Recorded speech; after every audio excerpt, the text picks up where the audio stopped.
ഇപ്പോൾ വെള്ളരിക്കയുടെ സീസണല്ലേ, അപ്പോൾ വെള്ളരിക്ക വെച്ചിട്ട് ഒരു പച്ചടി ഉണ്ടാക്കാം. അത് പകുതി വെള്ളരിക്ക ഇങ്ങനെ അരിഞ്ഞു വെച്ചിട്ടുണ്ട് കേട്ടോ.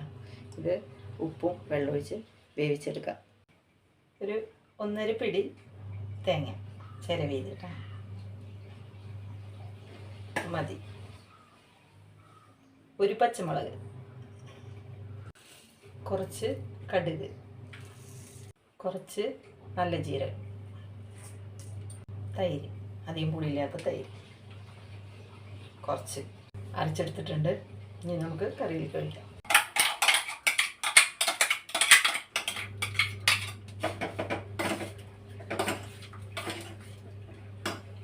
കുറച്ച് സ്വല്പം വെള്ളം ഒഴിച്ചിട്ട് അതിനെ